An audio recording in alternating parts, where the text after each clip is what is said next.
Shalom umat Tuhan dimanapun Anda berada. Apa kabarnya? Saya berharap saudara semua dalam keadaan yang selalu sehat, tetap sehat, dan semakin sehat di dalam Tuhan Yesus Kristus. Jumpa lagi dengan saya Lydia Lim dan pada channel YouTube saya Lydia Lim Ministry. Saudara, seseorang yang murah hati adalah orang yang mengalami kasih Yesus di dalam hidupnya. Dia mengakui adanya kasih Yesus dan dia bersyukur buat setiap kasih Yesus yang sudah dia terima, dan dia rindu menyalurkan kasih itu kepada orang lain sekalipun orang itu tidak dikenalnya.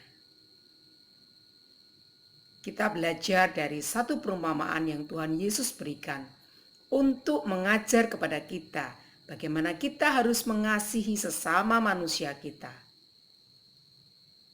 Suatu hari ada seorang yang menderita di jalan.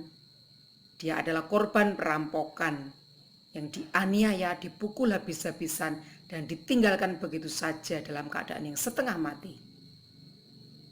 Dia tentu sangat menderita dan mengharapkan pertolongan. Lalu tiba ada seorang imam, dia seorang Yahudi. Dia melihat dari jauh. Sayangnya dia hanya melihat saja dan tidak mau menolong orang itu. Dia melipir ya. Dia melipir dan tidak mau, nanti kalau aku nolong pasti aku repot dan bisa-bisa aku disangka salah satu pelaku yang menganiaya korban itu. Pergilah imam itu. Lalu lewat juga seorang Lewi. Dia melihat korban itu dan juga hanya diam saja melihat dari jauh, lalu pergi meninggalkannya. Dia melipir lagi, saudaraku, karena dia tidak mau repot, tidak mau menolong orang itu. Yang ketiga, datanglah seorang Samaria. Orang Samaria memang saat itu tidak bergaul dengan orang Yahudi karena dalam sejarahnya orang Samaria dihina oleh orang Yahudi karena dia mengalami kawin campuran sehingga dia tidak diperhitungkan dan dianggap remeh oleh orang Yahudi. Orang Samaria itu melihat ada satu korban yang tentu sangat kesakitan, mengerang kesakitan. Aduh, sakit sekali. Pasti dia merasakan yang dirasakan oleh korban perampokan itu. Sehingga hatinya tergerak oleh belas kasihan. Lalu dengan peralatan P3K yang seadanya yang dibawa oleh orang Samaria itu, dia menolong orang itu, dia merawatnya. Lalu dia menaikkannya ke dalam keledai tunggangannya, mencari penginapan, lalu merawatnya di tempat itu juga. Orang Samaria ini sungguh orang yang murah hati.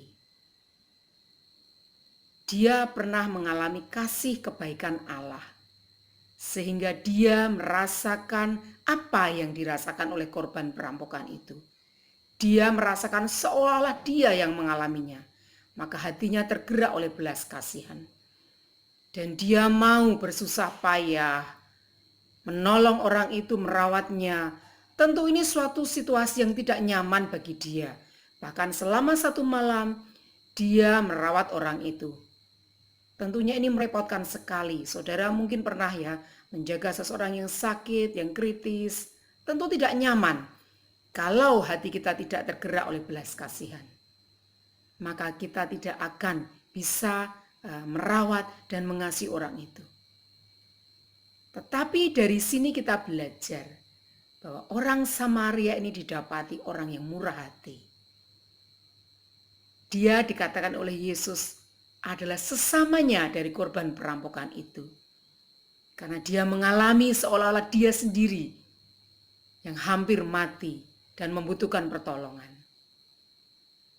Saudaraku, kita juga bisa belajar menjadi orang yang murah hati. Lihat siapa yang ada di dekat kita, di depan mata kita. Jika orang itu membutuhkan satu pertolongan, maka jangan ditunda-tunda. Belajarlah menjadi orang yang murah hati, di mana kita sudah terlebih dahulu mengalami kasih Allah. Firman Tuhan katakan di dalam Matius 5 ayat 7 di khotbah di bukit, Yesus katakan, berbahagialah orang yang murah hati, karena dia akan beroleh kemurahan. Artinya, jika dia murah hati, gampang menolong orang lain, dia pun akan mengalami pertolongan Tuhan terus dalam kehidupannya. Karena Tuhan selalu mengasihi dan rindu supaya setiap anaknya mau melihat penderitaan sesamanya. Mari kita belajar menjadi orang yang murah hati. Kita memperhatikan sesama kita. Kita mampu untuk melihat penderitaannya. Lalu kita menolong dengan apa yang kita bisa lakukan. Mungkin melalui doa kita, perhatian kita, atau tanda kasih yang ada dalam diri kita. Kita membantu meringankan orang tersebut. Itu artinya kita sudah menjadi sesama dari orang yang sedang membutuhkan pertolongan itu. Jangan menjadi orang yang hanya melipir saja melihat penderitaan orang lain. Yang tidak mau direpoti, yang tidak mau zona nyamannya terganggu. Hanya mementingkan diri sendiri. Saudaraku, karena Tuhan Yesus sudah begitu mengasihi saudara, sudah memberikan kasih-Nya dalam hidup saudara, ayo kita salurkan kasih kita kepada orang yang membutuhkan. Sehingga kita juga didapati Tuhan sebagai orang yang murah hati. Dan kita akan beroleh kemurahan dari Tuhan. Jika video ini memberkati saudara, ayo bagikan kepada teman-teman, kepada saudara, dan kepada keluarga saudara dimanapun berada. Sampai bertemu kembali dengan Lydia Lim Ministry. Kiranya Tuhan Yesus memberkati.